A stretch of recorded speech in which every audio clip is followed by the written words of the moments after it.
everybody. Merry Christmas. Merry Christmas to everybody. Today, everybody's celebrating Jesus' birthday. It was so wonderful. I had such a great time today. I took the best nap. It was amazing. I am Christian Alexander. This is Christian in Focus. I am joined today by two of the coolest brothers this side of the Mason-Dixon. Let me tell you, Mr. Durrell Douglas and Mr. Tristan Porter. I am blessed that they have decided to hop on the stream today, and I'm going to allow them to introduce themselves. Gentlemen, Tristan, anybody take can it go. away. Anybody can All go. right, yeah. My name's Tristan, man. I'm originally from Houston, born and raised. Was living in DC for a few years, doing some work with the Center for Men's Health Equity, kind of focused on, just men's mental health, kind of in Black faith spaces. Because there's some lack, I think making religion and faith practical, and so that's really kind of what I tend to focus on. And glad to be a part of the pod, and I appreciate you letting me be a part of it. Thank you for being here. And Mr. Douglas? Yes, sir. Durrell Douglas, born and raised here in Houston, Texas. I've worked on campaigns across the United States. I've worked for labor, worked for nonprofit, seen the good, the bad, and the ugly. I've seen behind the yellow, all the way down the yellow brick road. I peek behind the curtain, and I peek behind the curtain. And glad to be here today. Glad to see what you're doing. How they used to say, long time fan, first time caller. There we go. Yeah, man. The same. Darrell has a phenomenal podcast. It's called The Black House, if I'm not mistaken. It says the Black House right there. Actually, if I flip my thing around, it says the Black House right there. Yeah, Yeah. yeah. Which Yeah. dope name, by the way. Dope Thank you. name. Dope name. Darrell is an amazing interviewer. If you live in Harris County or if you don't live in Harris County, his show is definitely worth a watch. He makes our public leaders look human. He's a conduit for like humanizing these folks, to a crowd that otherwise would not get to see them in that light. And I think that is a beautiful thing that Thank you you. are doing. Yeah, Thank you. yeah. I've had a little bit to drink today. It is Christmas, so Hey, I was about to start. I was debating it. This is Topo Chico. I like the lime Topo Chico. People be thinking I be walking around drinking Heineken all day, and it's not. It's a Topo Chico. But I'm about to join you, Christian. I got some Yeah. Crisco over Please, there. Yeah. please, happy holidays, and then right. Let me tell y'all about Mr. Porter down here. So I like to spend a lot of my time. Merry Christmas, ain't it? I love you, baby. I like to spend a lot of my time talking to my friends about the Lord, right? Like I love to talk about Christianity, religion, and I like to talk about anything that brings people together, like for purpose. Being a black man, the foundation of kind of who I am as a person is like my faith, the faith that was instilled in me by my mother, my grandmother, so on and so forth. And I don't really meet other brothers who, when I do talk to them about religion and God and things like that, it's kind of like we're in tune. And Tristan is that dude. And I mean, if you got any questions about like what it say or what it mean or what it could mean for you or how it should make you feel, that brother got an answer and he got a good one. And I appreciate him, for taking on the mantle that he is taking on in his practice, which is helping, people who look like us understand the power in it and the power that they have as people. So I want to say thank you, brother, and thank you for allowing me to tell everybody how dope you are. Man, I appreciate that. Appreciate Yeah. So, hey Amber, Merry Christmas. Merry Christmas. Last week, Durrell rounded up a group of great people to come and play Monopoly at his apartment building. And it was a great game. I'm not gonna say who won, but I know if we would have continued the game, I Yeah. would have won. You will win? I would have won, dog. Okay. I Okay. had that deal I set up, it was a great deal. I got like 6 properties and all her money. And people weren't gonna land on that. That's true. Because it's not the Yeah, computer. It's not the computer. People weren't gonna land on her anymore. That's true. it wasn't gonna happen, right? It wasn't gonna happen. Yeah. So, like yeah, but she won. She won. Yeah. And she's a judicial candidate. A judicial Yes. candidate. Yeah. She won. She won. Very strategic young lady, right? But so during that game, we were having a conversation. Durrell, what do you call your chat GPT? Chatisha. Yes. Because Chatisha. he calls She his sounds chat like a black woman GPT, too. which is which is hilarious. But it spawned this conversation because I've been having some cognitive dissonance about my AI use. Just Mm-hmm. like, the more you know, right? Like it's you just kind of can't help but like, oh my God, like am I harming the world, right? And I was using my AI one day to do something, and it started talking to me like in black, right? Like it was like, yo, like Yeah. and I Yeah. was like, what's going on? Like, why is it doing that? Like, like, and we kind of had that conversation and it led me down a rabbit hole. Your homegirl, Jennifer, she kind of checked me on my AI use and it was like, yo, if you feel this way about it, why are you still using it? I deleted ChatGPT off my phone that day. Wow. Wow. Yeah, I deleted it. Like, I don't like, I'm not saying like I'm not all the way off the horse, right? Okay. I'm still doing it, right? Yeah. Like I'm still Yeah. doped up, but Yeah. only on the desktop. Okay. Only on the desktop. But I did take it off of my phone because like she was right. Like, like it does. And even like her son Quinn, he's 16.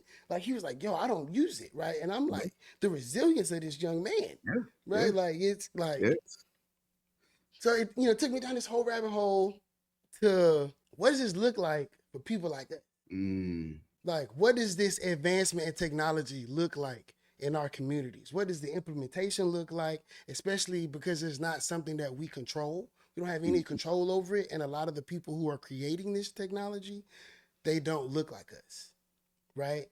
Like, so what is that like, as far like it talking to me like on some like homeboy type, you know what I mean? Like, Yeah. who told it to do that, right? Yeah. Like, and Yeah. if we start to adopt this thing in a whole bunch of different ways, like they used to have the cameras where they're like, the face recognition cameras and stuff, and they would pick Mm-hmm. up wrong people, like it could be bad. Like, what do y'all think? I have an unpopular take. I may let Tristan go first.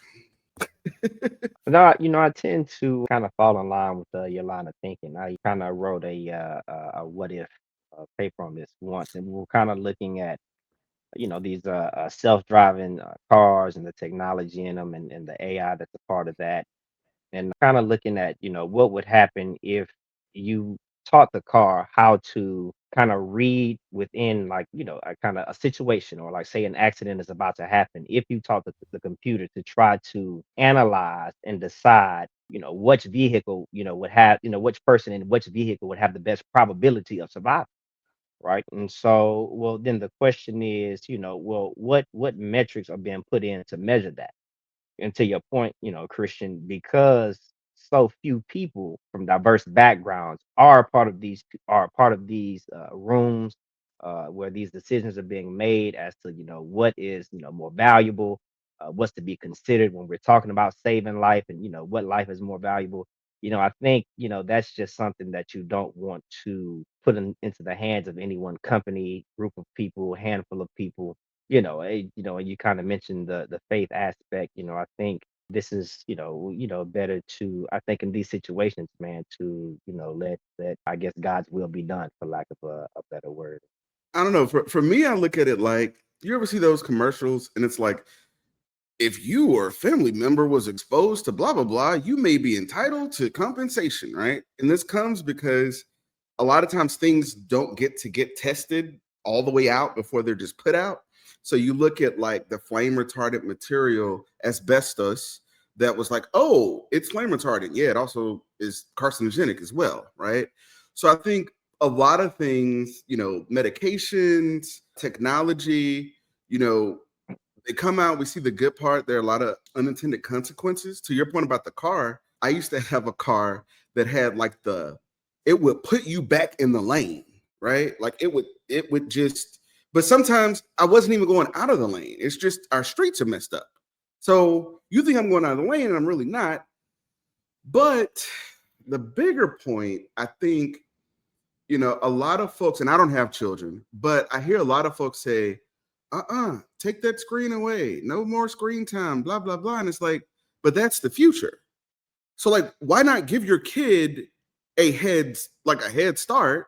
And I would say when it comes to ChatGPT, like with any other, I was trying to help my mom connect her Bluetooth speaker to her TV early today, right? That's why I need a drink. That's where the drink comes in. But it's like she's so far removed that this task is just monumental. And if we do that, and I understand, hey, power to the people, but I love me in Starbucks, Nitro Grande every now and then, right? Yeah. And hey, I said Target got some nice sweaters. I'm a big guy. Hey, I may slide through there and give me a Christmas sweater. So it's a give and take for me, Yeah, no, the Target thing was tough for me. I'm not gonna lie. The Target thing was tough because I don't shop at Walmart. Like I go to Target and I go to Costco. Like those are like my stores. If I'm not going to one of them, like I don't know what I'm gonna do. Like, and as far as if you're talking about like politics and like doing stuff, like Walmart, it's Walmart. That's what I'm saying. So it's like, does that really? It's just like people who try to say like, do you have the union bug on your flyer? Well, how many union shops are black owned? If I have to choose one, you get what I'm saying? It's like, Yeah, man, that's tough. I right? think and so I think we're looking at it at two levels, right? And so I think because it's politics, I'm more so looking for, I guess, the control from like a governmental standpoint, like our elected officials, what would we want them to do? And I do agree that, this technology, AI, chat GPT, perplexity, things like that, it is the future. But that doesn't mean that it has to come forward like unregulated and unchecked. Like to your point, Yeah. there's some testing, but not a lot of testing. And it could be done if the people we elected would put the proper regulations in place, right? And so if we have, Mm-hmm. the proper regulations, then I'm all for it. Yeah. But until we get that, until we get the proper guidance, until we get enough eyes and enough hands, then I think it's something that it'd be better to not have than to just have it kind of free and out there, and for people to kind of figure it out. I mean, because realistically, we as people, we need guidance, Yeah. from people who know better than us, experts. I think we've gotten to a place where kind of, expertise, knowledge, and real extensive experience has kind of been cast aside just for any kind of free thought. And I think we really kind of, need to lean back, to those types of things before we just kind of say, hey, let's go for it and kind of learn on the fly. But I do agree. I mean, we need to find some balance because it is the future, and it's not going anywhere. I think it's just about how soon and how quickly we allow it to be introduced into society. Yeah, and I think I totally agree with that. And I think from the standpoint of as far as things that directly impact our community, right? Like we talked about at the Monopoly game, how they're building these data centers, right, in these low income neighborhoods. People getting cancer, right? Like they're having nosebleeds. Like there are a lot. Like there's an environmental impact that is happening, right? Like we have like a huge environmental justice problem in the black community, like just period. So whenever big companies, governments, or anything like that need to build anything, they'll move those who are vulnerable, right, to be able to achieve the goal. I mean, I'm that parent, right? No, like less screen time, right? But I'm also like the other side, right? Like where it's Yeah. like yeah, it is the future. Like and I'm using it. I need to show her how to use it, right? Like everybody need to learn how to use it. And I think this goes into my next point is I'm not seeing, right, like in our community. Let me make this. Let me go back. When I used to live in Michigan, I always go back to this. There was this guy that Which used to part of work Michigan? Not for to cut you off. Which part? Detroit on the east side in See, Jefferson Chalmers.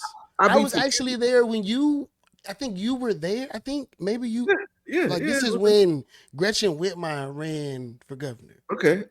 Yeah. I think you might have been there because when I moved up there, somebody told me like reach out to Durrell, but I was Yeah. running that campaign and it was insane. But my campaign was in Livonia. Okay. Yeah, so I There was were with some the folks.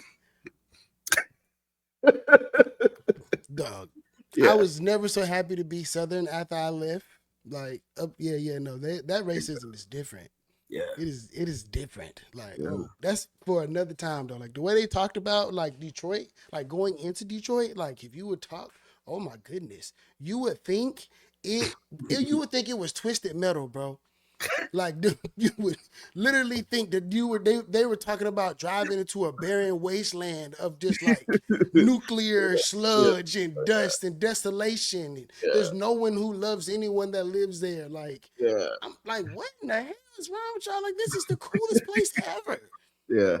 It's Oh, so like shout out to Detroit, right? Like yes. What cause up, though? like yes, like love Detroit, but yes. So when I was living up there, you know they have a large middle like population of people from the Middle East and like Southeast Asia and stuff.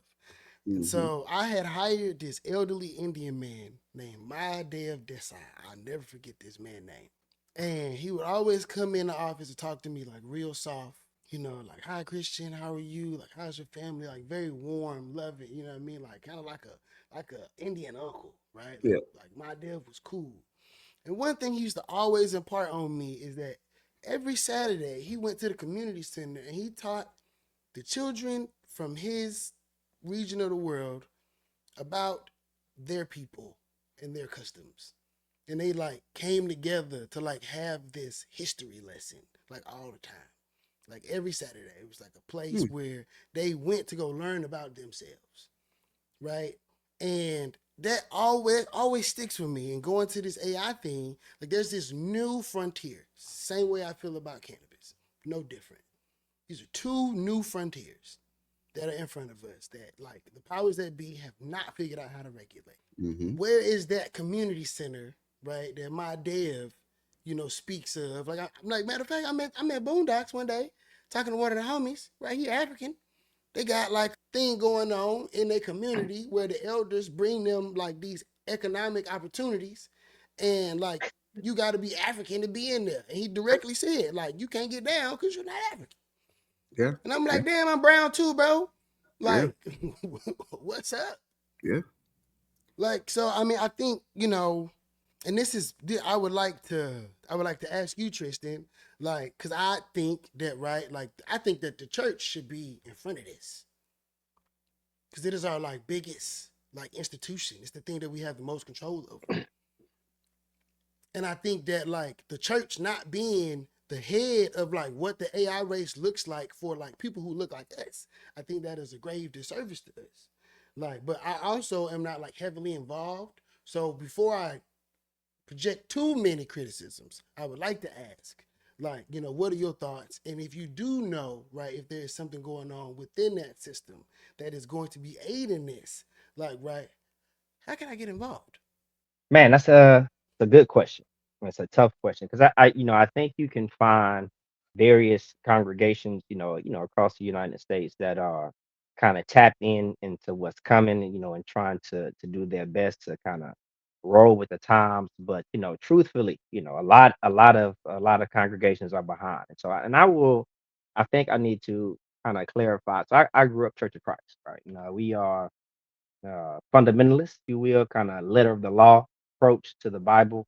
And we are certainly one of those groups. Now, I'm going to use the word denomination, but, officially we consider ourselves non denominational. But, I think it's hard at any rate. Man, we are one of those ones where we kind of, teach that the only thing you need to focus on, just focus on the Bible, the afterlife, right? Is all that matters. But I think in many ways, what kind of people forget, in the same way that people forget that the physical is connected to like the mental, right? As far as health is concerned, right? You need good physical health for good mental health. You need good mental health for good physical health. In that same respect and regard, your earthly life needs to be pleasant. If you're going to have a chance to make heaven your home, as a quote that we would say. And a lot of times, I think we kind of subconsciously, right, teach that life is about suffering, right? And if you don't suffer properly here, then you suffer for eternity in the next life. And because of that, we put so much focus on not messing up, right? That we don't actually live the way that we should. So kind of we watch sports, and you might have a team that it gets to the near the end of the game, and they'll talk about, hey, they're playing not to lose. They're not playing to win. Mhm, And I mhm, think that's a lot of people's approach to Christianity. We don't want to toe the line, and I think that's the mistake.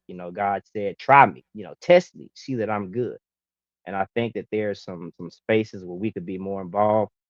You know, you mentioned kind of the Black church, faith spaces kind of being the hub for Black people and activism. The lack of history being taught is a major thing. I think people don't realize that in the early stages of Black emancipation and Reconstruction, Black people weren't given anything except the church, right? mhm, Except the church.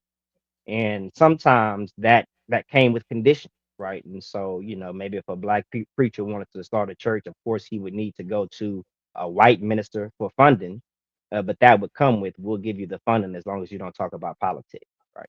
And in order to keep the church viable, to have that one space where Black people could go and seemingly be protected, a lot of Black people capitulate, and that tradition to kind of stay away from, to don't focus on politics just so we can make it, so we can kind of get to the other side. It still kind of holds true. I mean, and it's something that was kind of dealt with in the Bible too. If you kind of look at Paul always talks about the end being near, right? And when Paul meant near, he meant near. Like I don't think Paul had any idea that 2,000 years later the earth would be spinning. And so, and just like kind of then people kind of focused on the after as opposed to the now, we're still doing the same.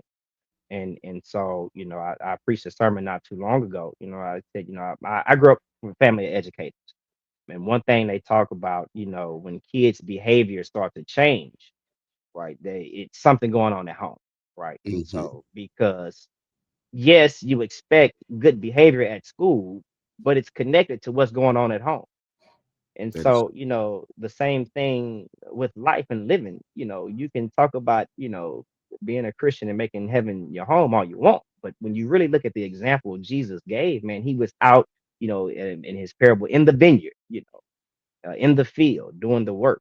Think we need to get the church to realize that includes participating in these town halls, seeing, what these you know, candidates are talking about. You don't have to, preach or try to proselytize anybody to make sure that, the people you are advocating for are about feeding the poor, right? To make sure that they are about, healing the sick. Like all of these things line up perfectly with what Jesus taught and what he expected. And I think kind of bringing that back to the forefront, and making sure that it's not just about individualized righteousness. It's not about avoiding the clubs. It's not about going to the parties. The drinking and smoking. Yeah, that could be a part of it, but that's certainly not the major thing that Christ mhm. focused on, nor that we as Christians should be focused on. So how do we like? I mean, and I pitch this to you, Durrell. yeah. Like with knowing, right? Like that it is this particular mindset that right, like that like us as like the younger generation. What I'm saying, we're battling with the powers that be within our own community to be able to get attention paid to like things like this, and it be like like it's politics is great, Yeah. right? Like it's great. I love Yeah. it.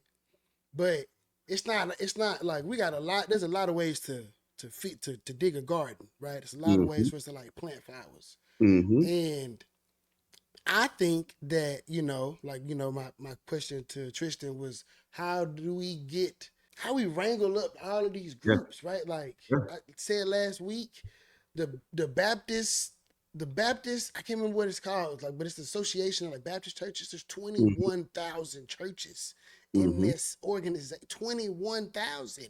Just Yeah. imagine how many people. Right. Yeah. I think, as Tristan was talking, I was thinking about Kenneth Rogers. He and his wife are really involved with one of the super neighborhoods. I think the Third Ward super neighborhood. And so they're also part of this thing called the Afro American Historical and Genealogical Society. So they invite me to one of their meetings because they only meet once a month and they meet in person. And they were like, "Hey, we're trying to get some young people." And I find it funny. It's like I'm 39, I'll be 40. And You're but still a young person. I'm still a young person to them, right? Yeah. So I go to the meeting and Kelton Sams is there with his book. Kelton Sams helped organize the very first sit-in back in the 60s. It actually happened in 1960. And he was young then, right? So he does his whole talk. He brings some books, he signs copies and all that. I had to get when I have it. I could go over there to my bookshelf. But when it came to Q&A, I asked him this question. I said, my generation and the one before me looks to y'all as the blueprint. We look at the 60s, we look at the civil rights movement as the penultimate example of what organizing for our people looks like. What did y'all look up to? And his answer was the church. Before there was the civil rights movement of the 60s, there was the church that was that barometer, that was that, what's the thing, that's the compass, right? It was the meeting place, it was the convener. And to further answer, I think the problem comes in when the certain pastors, certain churches cannot speak against where they're getting their grant from or they're getting their funding from for their daycare. You go in certain churches on Sunday. Ooh, I'm gonna get in trouble for this. It's 30 people there. How are you keeping the building on? How are you keeping the lights on? And when you have those dependencies, then now it's skewed. Now it is a you ever tried to feed like a Cheeto to a squirrel? He won't eat it. It's not organic. And it's for that reason that you can't. I believe that's one of the. Now there are examples of ones that are not like that, but I think that's a big thing that we have to point out and acknowledge. Yeah. Hey, can I jump back in right there? Because he said Yeah, something that please. reminded me. And to answer your question, I think when we polled in DC, when we polled young people, and it's different region to region, because in different regions people care about different things. It's easy to find people in DC in the DMV area who are like politically active because that's what's there, right? Like, almost if you're there, it's because you have some type of interest in politics in some type of way. But young folks, my age, Gen Z, Alpha, Gen Alpha, what they were looking for were churches who were politically aware and socially active. That's what they were looking for, like, and trying to find membership, and trying to gain things. And Brother Durrell mentioned something very important. Where where the grant comes from, and again, like I mentioned with the early church, just recently, the IRS changed course on one of its policies that allows ministers to endorse from the pulpit, and churches still keep their tax exempt status. Now, up until this is just a few months ago, and up until that, technically, if you had done that, you would lose your tax. You're supposed to lose your tax exempt status. Now we know, we've seen years worth of video Yeah. from our white counterparts who have been endorsing whole parties, specific candidates for years, right? And so this is the level of boldness that we're talking about that just hasn't, historically, recently, and when I say recently, last 40 years, Yeah. hasn't come from the pulpit in the black church for that very reason. But now, that veil has kind of been, to use some Bible terminology, that veil has been lifted, right? And so now it's incumbent upon preachers who are in place, but a lot of the preachers are still part of the old guard, That's what right? I'm saying. You know, Do you think they're gonna flex that power? Like, can some you will. see? Can you like? I mean, but just and that's why I'm so gung ho on this, like because what are we doing, right? Like I get like right, people want to have they want their cake, right? They trying to get their bread up and all of that, right? But come on, dog. Like, how do we move them people out the way? They not old yet. You know what I mean? Like Yeah. something, Yeah. because they're like, cause Tristan, right? I don't know if you know Durrell, but like me and Tristan talked about it. So my family started a church in Virginia, right? Like, so I got a cousin, Cecil Upton. He started New Hope United Church of Christ. I'm from South Norfolk, from a neighborhood called Berkeley. It's the church I kind of grew up in that church, but I also grew up going to the United House of Prayer for all people. which was started by a very eccentric man named Charles Manuel Grace, later and most infamously known as Daddy Grace. You can look him up. He's the bishop of the church. And all of the bishops of this church don't go by bishop, they go by daddy. Yes, it is a very interesting congregation of people. But I mean, it's awesome. When you go in there, it's awesome, right? Like they don't have like a traditional choir. There's a guy, there's a bunch of dudes with trombones. It's like New Orleans street music, but in church. It's crazy. Like it is, I mean, everybody is dancing. It's super, super, super Pentecostal, right? But the thing that I admire about the organization, like the institution, is Daddy Grace didn't do it. Daddy McCullough did it. He was the one who saw the vision of like how to spread it. So him, because there was another guy at the time, getting a little bit off, but there's another guy at the time named Father Divine. Father Divine started this movement where everybody had to change their names to stuff like Meek Faith and stuff like that. But it was like super Christian. He came up from North Carolina, told a bunch of people he was God. He actually integrated the Coast Guard. Wow. Yes. Yeah. Wow. So they don't teach us about these niggas. Yeah, they don't teach us about these people, because what these people did was, why I'm mentioning them is because they created these economies for people who look like us. Yeah. And they were able to, bring, whatever extravagancies, right? Like, because Daddy Grace, he was a little out there. Daddy McCullough, he turned it to like an actual national organization. There's a house of prayer in like almost every state. They're all up and down the Eastern Seaboard. There's one in Dallas. There's one in LA. There's one in Seattle. Like, and it's a church. Wow. Right? Like, how do you franchise church like McDonald's? How you do that? Yeah. But like in the places, right? Like where I'm from in Virginia, there's like 4 or 5 of these churches in one area. So like this institution has every election cycle at least 7,000 to 10,000 black people that they have direct influence over. Yeah. Yeah. And they figured out how to do this state after state after state after state. So if one church that is a little out there, right? Like, you get on YouTube, they be like, this some cult shit. But like, it's not a cult. Like, I'm going on record saying it. Like, it ain't no cult. It is a little out there.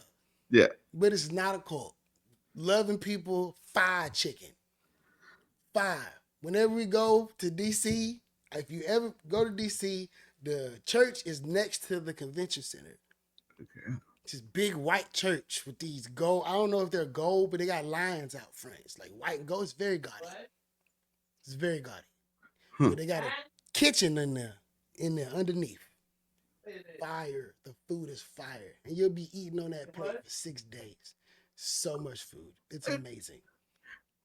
I don't know. In Detroit, there's what they call the Black Slate, which is the slate that elected Coleman Young. It's the slate that, and I made it, I was endorsed by them. So just mentioned HBAD, but in Detroit, it's called the Black Slate. And they organize, it's not literally the Shrine of the Black Madonna, but it's like all the meetings are there and it's the same people, but I'm pretty sure they have to delineate. But that is one of the most succinct, surgical precision organizing entities that I've ever seen. And it's all Black people.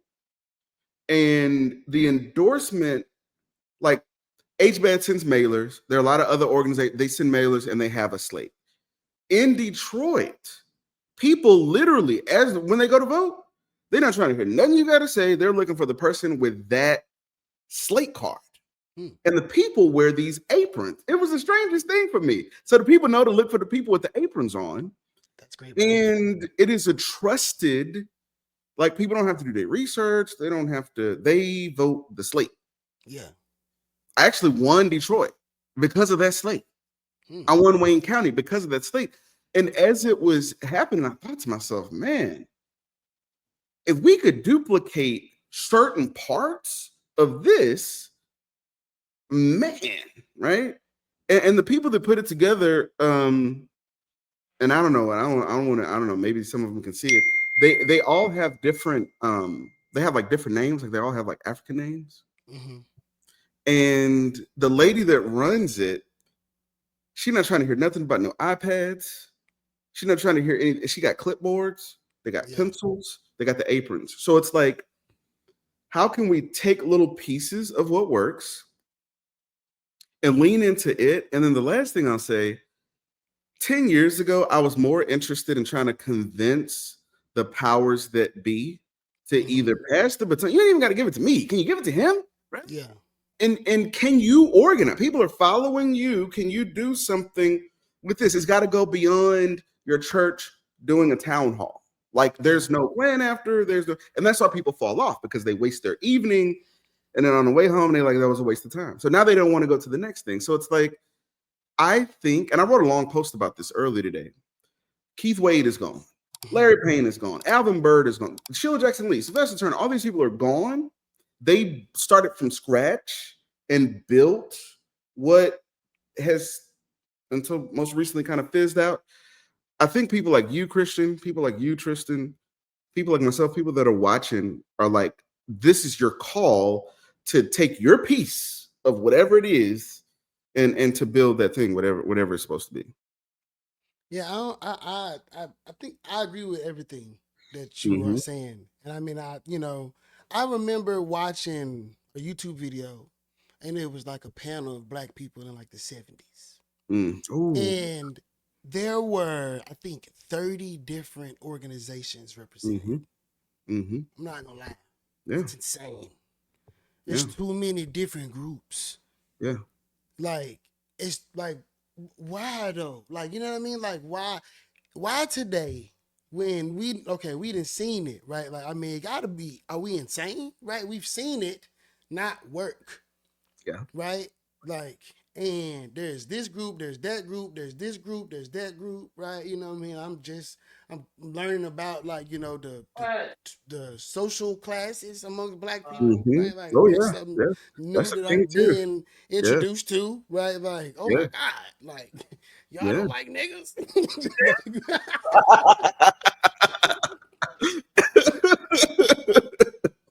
Yeah. Yeah. Yeah, you know what I mean? Like, so, but if and maybe I'm just too much of a dreamer, No, I right? think you're Like, on. Yeah. but I think that, like, if no matter where you come from, no matter, like, how well funded your black experience, Mm-hmm. if you genuinely care about the Mm-hmm. forward progress of the race, Mm-hmm. we have to have a common sense conversation about the resources that we do have at our disposal, Mm-hmm. so that we can help ourselves move forward and not get left behind. They have bought all of the houses, Mm-hmm. they done bought all the land. Mm-hmm. All we got is the internet, and we're not taking advantage of it, other than, right, like Yeah. TikTok, Instagram. Like, but like, there is a way for us to be able to get our 40 acres and a mule out of this. It is the greatest store in the history of the world. Yeah. You don't got to leave your house to make money. I used to sell Taco Bell sauce Really? on eBay. I used to sell musical instruments. Dog, you see, Yeah. like, you don't got to leave your house. Taco Bell sauce is free. Like, Yeah. and that's just like a small Yeah. example of, like, the possibilities that exist. But, like, Mm-hmm. my Dev Desai, like, going back to Detroit, where are those weekend, hey man, this is why you all should be proud to be a Negro. Yeah. I think it goes by example. Like, you ever heard the term, it's easier to fool a man than to convince him he's being fooled? Have you ever tried to convince somebody to do something, but it's easier to just demonstrate it? So, like, I just stopped convincing people. Like, when I come up with a new idea, I'm not like, hey, come aboard. I'm like, I'm gonna find 2 or 3 that agree, and we're gonna go and do it, and then it'll grow.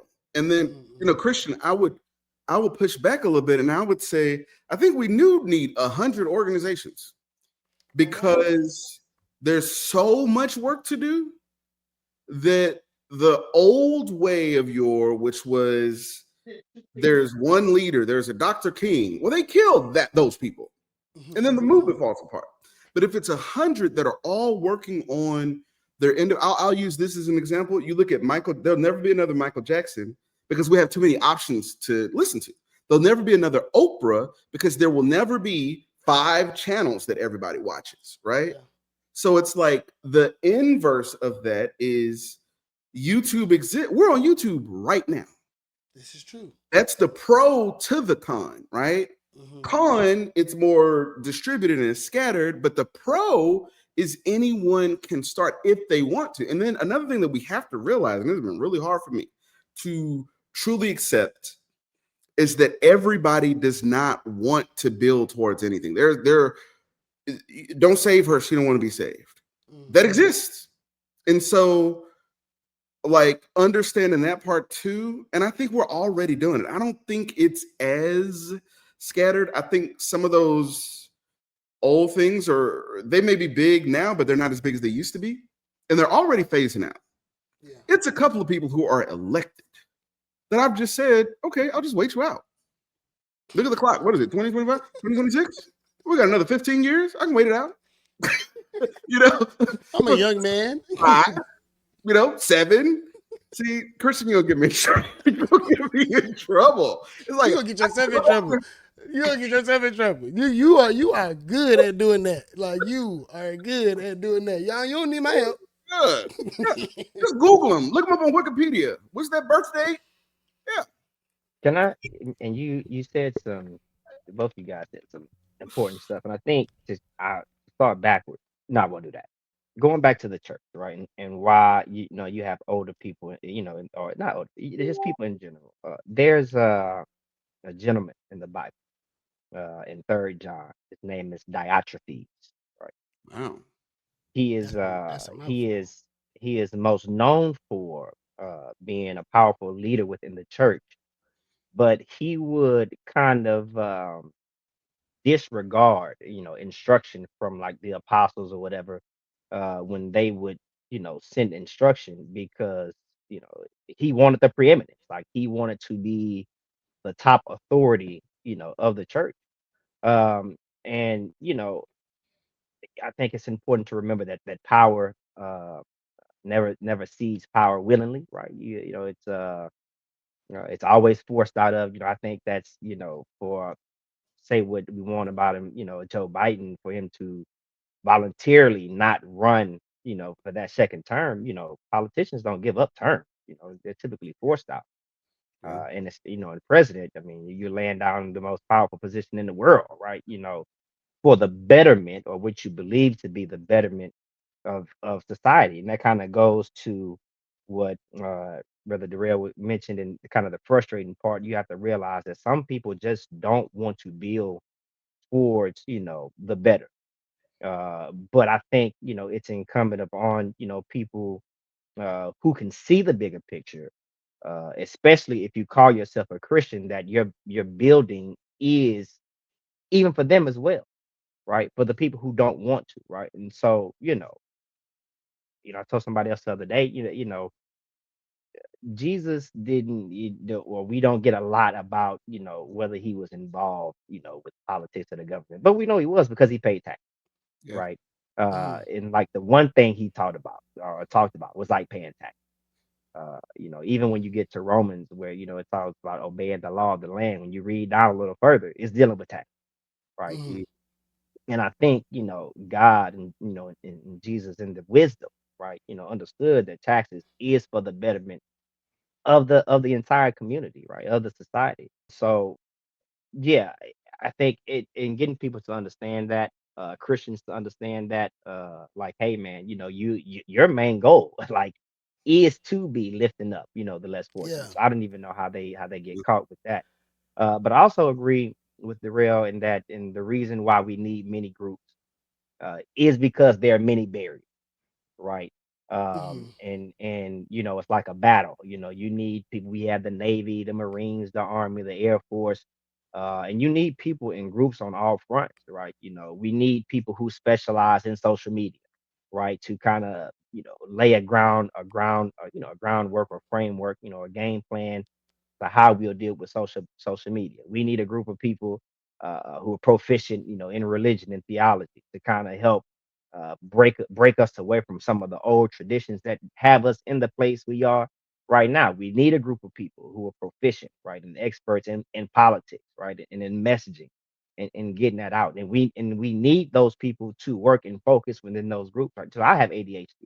Like one of my huge problems is that I can't pick one subject to focus on long enough, because when I'm in the subject, then I see something else I want to chase, right? And so it's good to have those groups and different amount of people, who have those skills, who can be laser focused, probably leading at the top, because you need each. And I think what we don't do well is to truly define what do we want, Yeah. right? Yeah, yeah, yeah, yeah. As a what is the ultimate goal, right? In the perfect world, right? And we know that we're not going to get there, at least in our lifetime. I tell people, but I'm not doing this, just for myself. I have nieces, I have nephews, I have friends with kids, and so at the pinnacle of whatever we believe we want to achieve, what does that look like?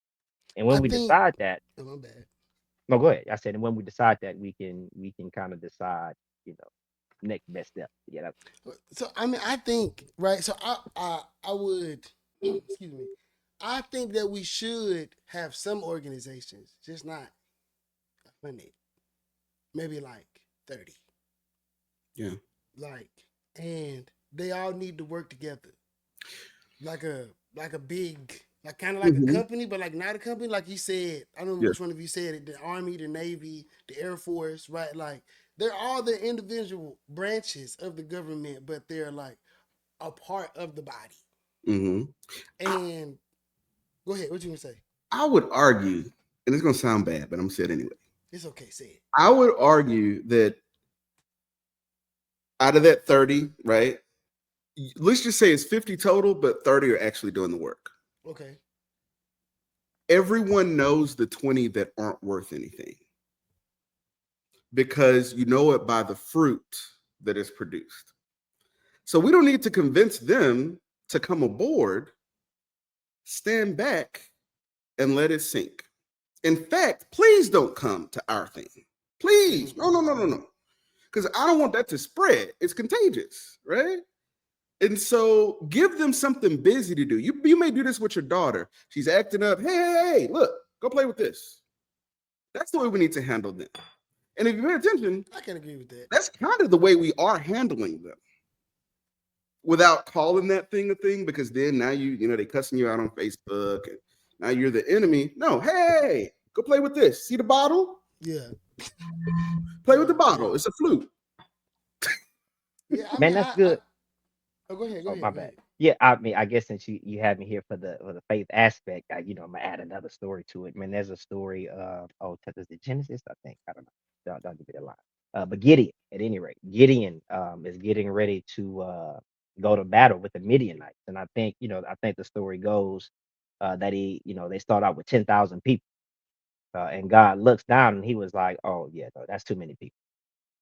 We can't go to war with that. You can't win with that many people. Let's trim the number down. So then it gets down to 2,000, and it said that God looks and He says, no, no, no, that's still too many people. And they said, I tell you what, He said, when you approach a river, people are going to drink in two ways. He said, people that drink in this way, if they drink that way, you send those people home. The people that drink this way, He said, those are the people that you want to go to battle with. And at the end of the story, it says that it dwindled down to 300 men, Wow. Gideon and 300 men, and they Mm. went and they prevailed against the Midianites. And I think to Darrell's point, you need numbers, but maybe not as many as we think, right? Because Mm-hmm. in the story is the 8,000 that went, the 9,700 that ended up going total. They're still going to reap the benefit, right, Yeah. Yeah. Yeah. of the victory. But Hmm. it's just knowing that, hey, everybody has a role, and in this part, this not your role. I can't work with you. Yeah. And so like you said, sometimes you got to send them home, or sometimes you just got to leave and go on without them, right? And Mhm. just, hey, when it's time to come enjoy, we'll let you know. But and so but I thought that was a good point, brother. If I could hop in and say, Christian, to the first point that you made, my mom has been trying to get me to go to church with her for the longest. Mm-hmm. And this has been my battle. Whew. And my cousin actually, he went to theology, seminary at Baylor. Pastor Chris Gordon, if you know him, Tristan. But, a lot of church has become theatrics. And to Tristan, the way he just broke that down, like I would actually attend a Bible study. I do not want to go to Disney on Ice on Monday morning. Yeah. I do not want there's a certain pastor, I was scrolling past and like the sound wasn't even on, but he was just doing so much. And it's like, you got to do that every Sunday? Like, I mean, it's just like, I can't dive into that. It's almost like when I go over to my mom's house and she's watching Tubi, I'm sorry, or a Tyler Perry movie. I'm just like, this is what we're doing, right? So like, to your point, I think the church everybody's got an LED screen, right? Everybody's got the big screen behind them, and I think part of that organizing that you're talking about is the stripped down version. I don't want to go to the concert. I want the tiny desk performance. I don't want the recorded version. I want the studio version. And I think that's what's pushing a lot of people away. I think when you say what you think it looked like, to me that looks and sounds like Kanye's Sunday service. Ooh.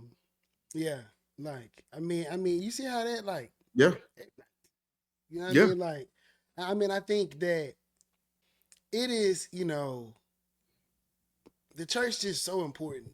Yes, just in general, it's just so important, and that's why I also wanted Tristan to be here, right? Because in order to talk to us, we got to talk in a lot of different ways. Yes, like especially for the knowledge to be retained, like depending on where you are, like where you from, what your upbringing was, and it's like a lot of the times, a lot of us, like we are really, really, really, really, really, really ingrained in our faith. And if we can make a connection as to like why, like this is a good thing, like in that sphere, like we could really move the needle forward. Like, and I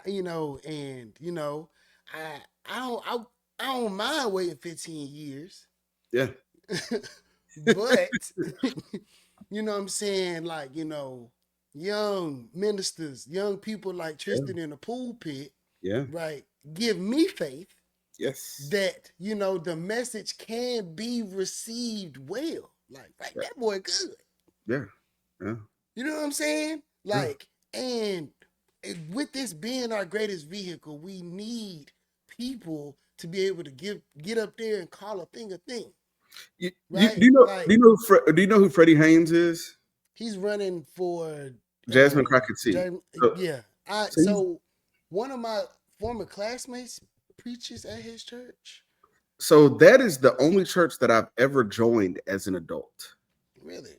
Yeah. I lived in Dallas. They don't have a social justice ministry. They are a social justice church. And I was invited by somebody. I went like 3 or 4 Sundays in a row.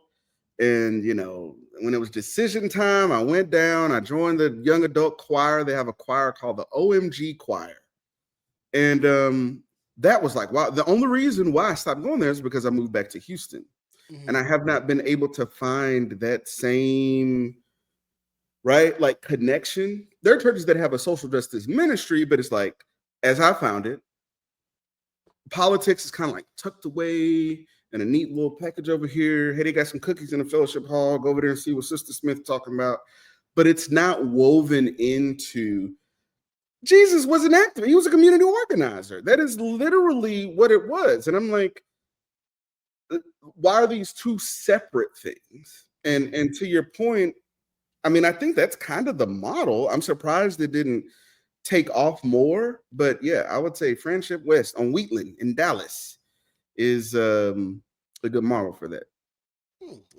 I've heard about him, and I mean, you know, this has been a great conversation, um, because I think that we like we need to be able to find more unity in these organizations, and that's why I think there should be less of them. Because Mhm. it's better to do a project with four than it is with seven. Yeah, You yeah. know, yeah, Some- you know what I mean. Somebody had a town hall for CD18. There were like 20 logos on the flyer. You could even see what the time and date was, right? And so I made the decision right then not to be number 31 Hmm. because now I'm going to be on a Zoom. It's chaos, right? And then, it's too many voices. So it was like, I'm better. Like, we'll just go over there. We don't want Hmm. to get in the way, you know?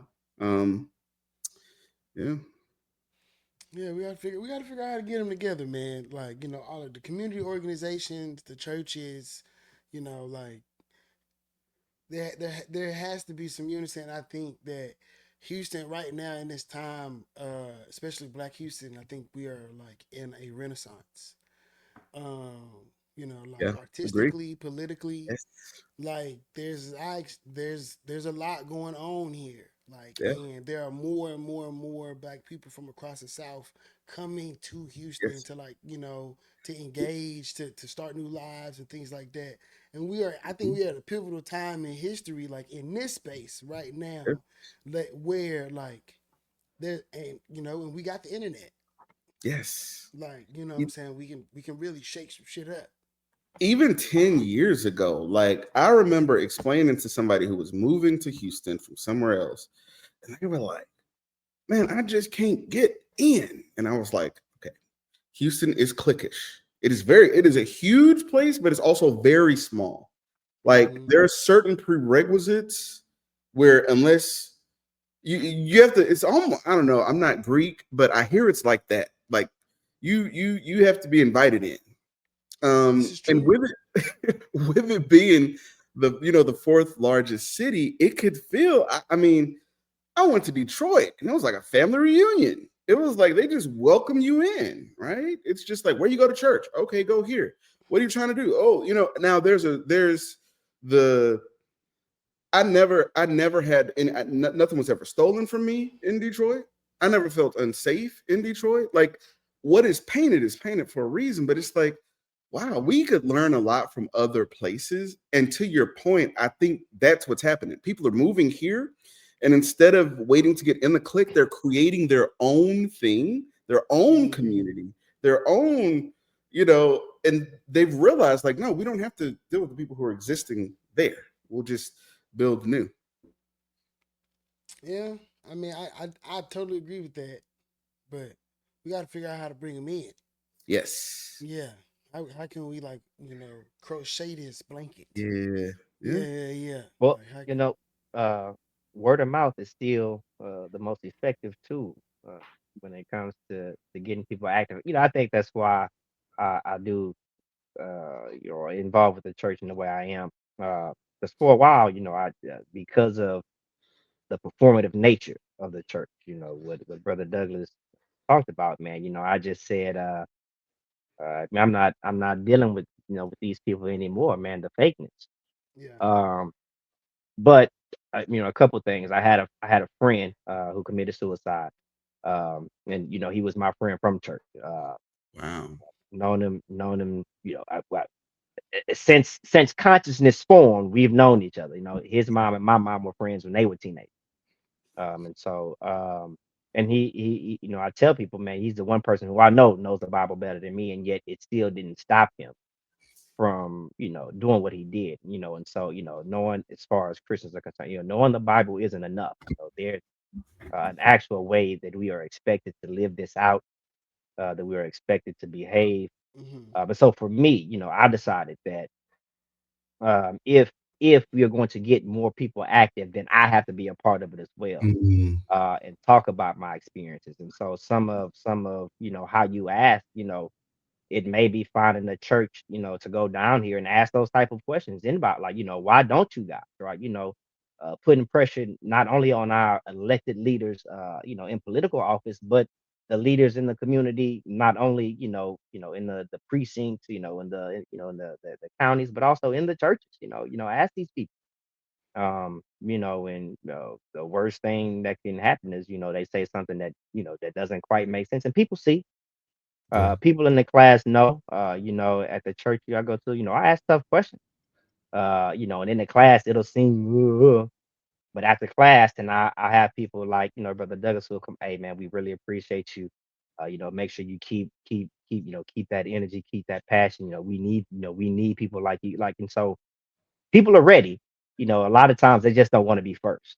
Yeah. And so, it's incumbent upon people like us, who have the vision, who have the thought, to not be afraid of even stepping in spaces that we're uncomfortable with, including the church. Find Mm. you one down here, man, to put pressure on those people. Like, hey, this is what's you don't need to know the Bible to know that Jesus was about feeding the poor.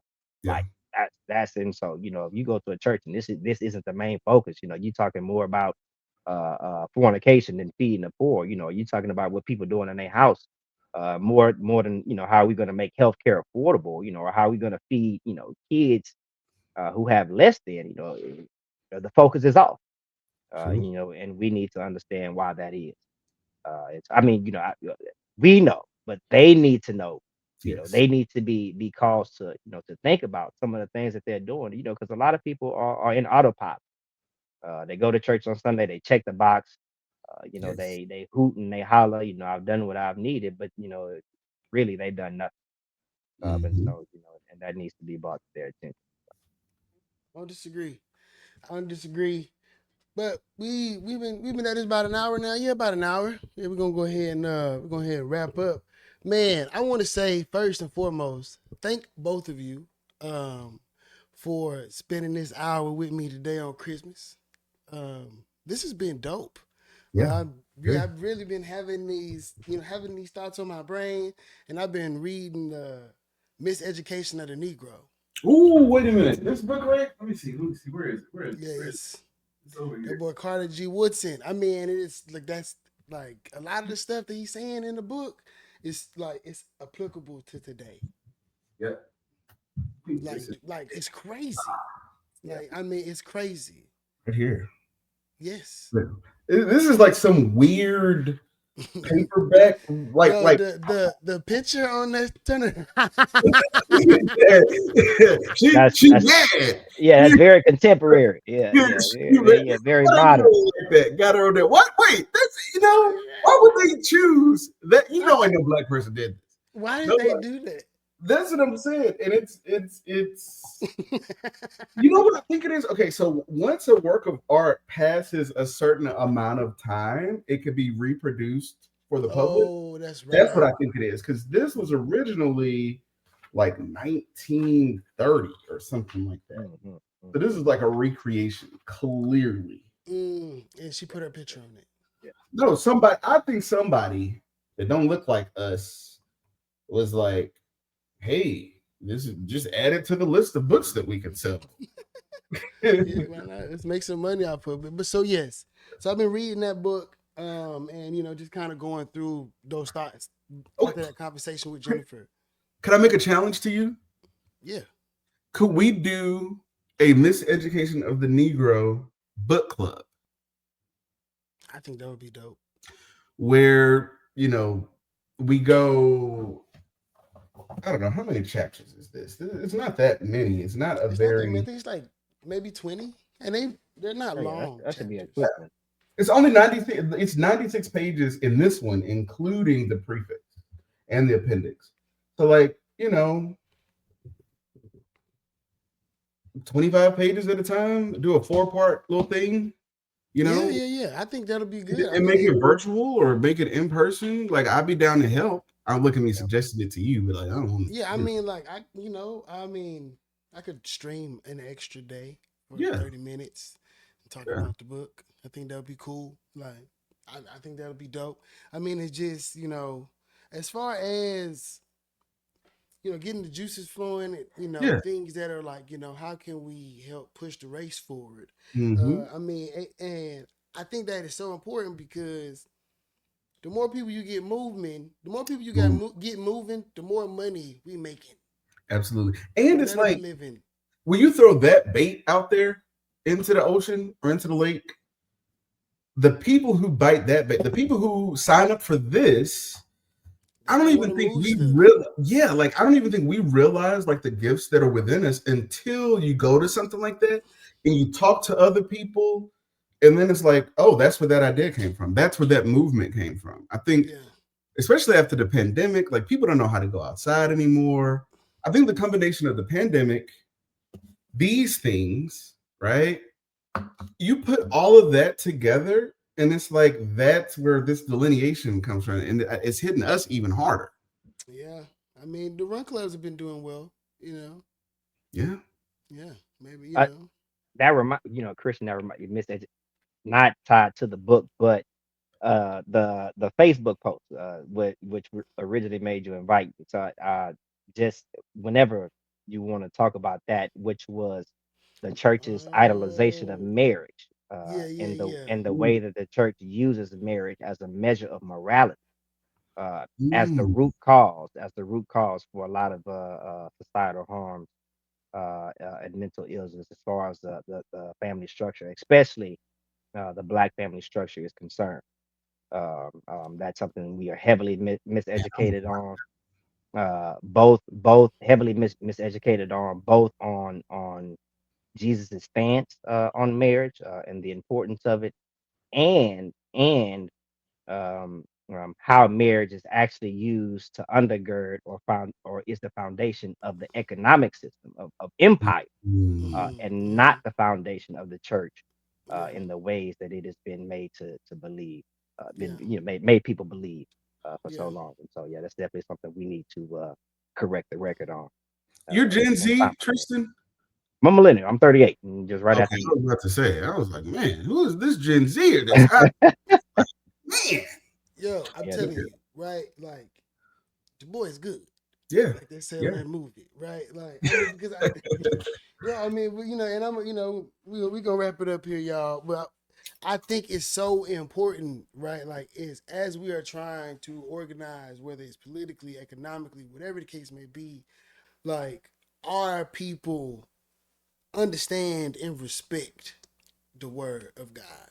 Hmm. So how can we, right, like as organizers, as entrepreneurs, as members of clergy, how can we make this digestible so that Hmm. we can get people to move? More movement is more freedom, it's more money, it's more life. You know what I mean? Like, Yes. and if we can start to create, like, which we're gonna work on, the book club, right? And we can do something in person with like Yeah. kids, right? Like Yeah. you know what I'm saying, like a Black History something, right? Like where they come and they meet older brothers and sisters and they Mm. learn about all of these different figures that made life dope, right? Like, cause that's what we do as Black people. We make dope stuff. True. True. Like, but it all got to work together, right? The hands need to hold each other. And Yeah. we've gotten so far away from like the church for all of those different reasons, right? Like, going into, what Tristan was talking about with marriage, right? Like, we Yeah. live in a completely different time where like, women don't need men like they did, like back like a long time ago. So what is Mhm. even your identity as a man right now anymore? Like, like Right. that's something that like, that's gonna take years to unpack. You see what it's doing to them young white dudes, they going crazy. Yeah. They're losing it. I mean, there's some brothers not far behind them, but you know what I'm saying? These people who have been given this theology, they've been given this point of view, they do not understand how to reckon with themselves because change has come. Yeah. They have no idea what to do. You know what I mean? But like but there needs to be some support there. Right. Where is it? Right? Just like Mhm. this technology is coming and it's bulldozing through our community, there's no support there. Right. Right? Like, so if we're going to have 50, 11 organizations, fine. But everybody grab the rope. Yeah. We're going to hold on to that motherfucker together so that we can be in one accord with how we going to help push black people forward. Yeah. Because we've been, I mean, you know, let me we ask you still this. live in food deserts. Do we know what that agenda is? Like, I think what's interesting about Project 2025, it's one of the most recent times where there was like, I mean, I disagree with everything that's in it, but it was like, wow, they literally went point by point and gave this comprehensive like thing. It's not nebulous.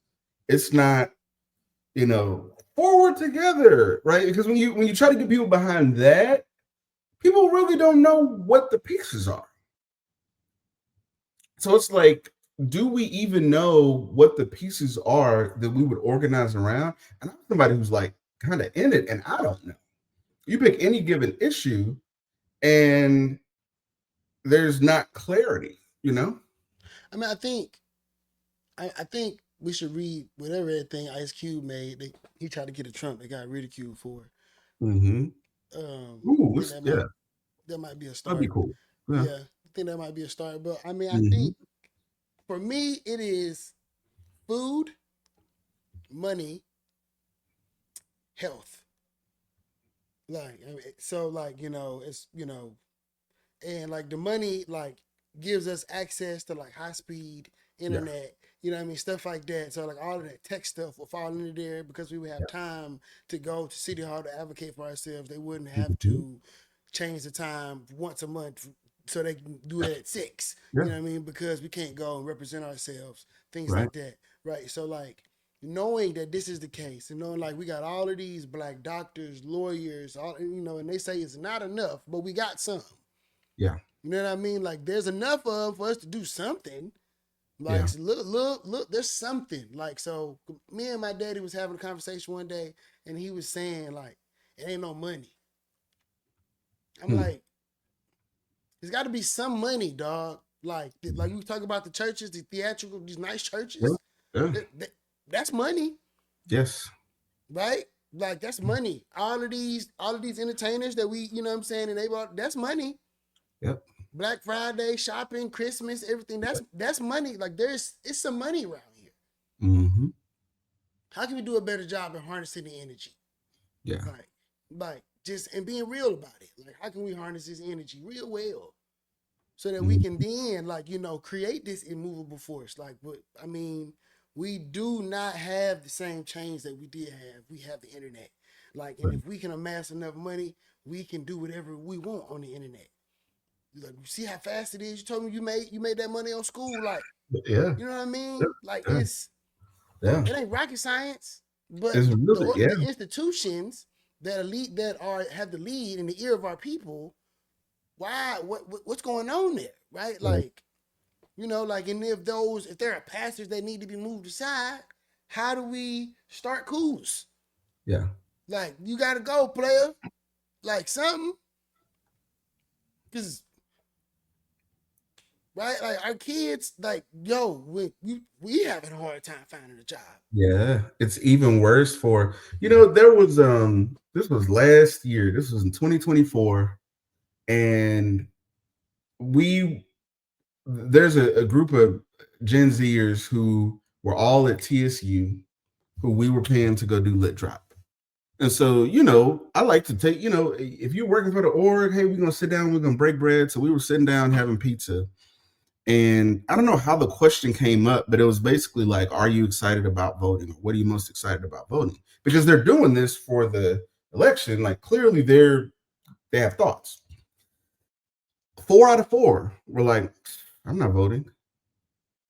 And so, Adonis, who was working with me, was like, your ancestors died, blah, blah, blah. I said, no. I said, let's hear him out. And so there was this one guy, his name is Moses, and he was like, I graduated last year. I didn't get into anywhere else. I got into TSU. I have $30,000 in student loan debt. I work 30 hours a week at a warehouse making $8 an hour. My take home pay is blah blah blah. Like he laid it all the way out. And when I paused and really thought about it, I was like, man, this is like automation. At least when I was 16, they paid me to tap the thing at Taco Bell, right? You do that yourself now. You order from Uber Eats. They have collect. There's no cashiers anymore. So like the world that we handed to them. Now imagine the generation after them. That's crazy because there is no foundation. Us that are in our 30s, late 30s, we can make something shake, right? We can reach and get a connection and make something happen. But what about those who never had a chance and never had the opportunity to get the soft skills? Like I don't know if you've heard of the Gen Z stare. Have you heard of that? Mm-mm. It's called the Gen Z stare. And basically, it's a condition of the fact that we played outside. There was a world before social media for us. There's this just blank stare that is basically it's a social result of their lack of social interaction on a regular basis. Mm. Yeah. Yeah. It's Google this. it. It's called the Gen Z stare. I heard about it. I was laughing. I thought it was satire. And then I think I was at Frenchie's ordering. And the girl just paused, looking at me. And I'm like, right? And no, she just like that. Wow. Seriously, Google it. It is a phenomenon. Other people have talked about it. It's called the Gen Z No, she stare. just stopped and looked. Look at that. Okay, Yeah. and so I was what's like, is there like next? a glitch in the matrix or Yeah. something? Like, what's going on? Yeah, so I mean, like, to round it off, I think that, these things, right? Like, we need to have better safeguards for all of that. And, have a conversation, guiding our seasoned saints to, hey, you know, I learned that word, I learned that phrase the other day. I think it's wonderful. Guiding them to like, hey, guys, this Let's this is find what something needs to else for be you to do. going on. Let's find something else for you to do. Let's find Yeah, something else. yeah. Like, or right, if you are still like you still got some coal in there, still got some heat in the fire. You know what I Yeah. mean? Like, hey, would you please hear this perspective? Yes. Right? Can we collaborate? Is there a way? How can right? My whole thing is how can I help? Right? How Yes. can I be of service? Mm-hmm. And I think we definitely need more servants. We need more people to just want to serve. And if you're just like the best server, everybody gonna want to follow you anyway because you're the best. Mm-hmm. But so I'm gonna wrap us up. This has been the shit. I appreciate you, gentlemen, for your perspectives. This was wonderful. We are going to reconvene. I will have both of these, wonderful guys back on the show. Tristan and I are going to get into the church's view of marriage. Am, I am excited to hear you expound on that in a real way. In a real way, like Aaron the plumber says. Uh, before we get out of here, do any either one of you have anything for the Matrix? Anything you want anybody to know? You want to get tell them your Instagram, where to find you, if they need anything. Are you single? What you want them to know. I'm gonna push a plug for TEDx Third Award. I organize a TED event called TEDx Third Award. Is January 10th. If either of you would like to be VIP guests, we know I got some floor seats. It's at Match Theater, January 10th. Lots of positive vibes and big thinkers. I love it. I love to be Yeah, there. yeah, likewise, likewise, likewise. Let's see. No, man, you know what? I need to do better of getting or developing a social media footprint. I have a couple of sermons on YouTube, but they are in the collection of the church that I preach in a rotation. So maybe I'll create my own page so they'll be a little easier to get to. Should have a preaching rotation coming up in January. Um, so hey, be a good time to come check out a sermon if you want. Also, for the Bible class, because I do think Bible class is more effective as far as teaching and kind of getting people involved. I'll be teaching for a month. I don't know which month next, but next year I'll be teaching for a month straight, and so you can also check it out there. Some of them have Zooms. I don't know if they will, but on a Sunday if you want, just pull up. And man, yeah, we're gonna really put the people to work, man, and see what people are really about. So, but yeah, man, I appreciate you inviting me. There, brother Durrell, I appreciate you inviting me to the event. Would love to show up if that's a possibility. And so until next time, man, it's been a pleasure, guys. Yeah, man. I did. You can do a Bible class anytime on this platform, brother. Anytime. I Like, yeah, appreciate yeah, that. yeah. Definitely, No, definitely, they definitely. We'll get together, look at some dates, man, and I'll take you up on it. yeah, man. Like, I love your perspective, dog. Like, and I think there are a lot of people around our age and younger who will be refreshed by the way you see Agree. the theology and the way that just how you give it out, man. Because it's not it ain't fake. It's real, real. It's real, real. It's real, real. But so that is the end of our show. Thank you all for listening, looking, watching, learning. It was dope. It was gonna be dope. It's gonna stay dope. Merry Christmas. Happy New Year. I'm not gonna stream next Thursday. I might. No, I'm not doing it. I'm making my mind up right now. I'm not doing it. So I will see y'all Thursday after next. And we gonna stay fly, we gonna stay fresh, we gonna get money, we gonna do all them wonderful things because that is what the Father called us to do. You know what I mean? So love, laughter, and learning. I am Christian. These my dudes. We out of here.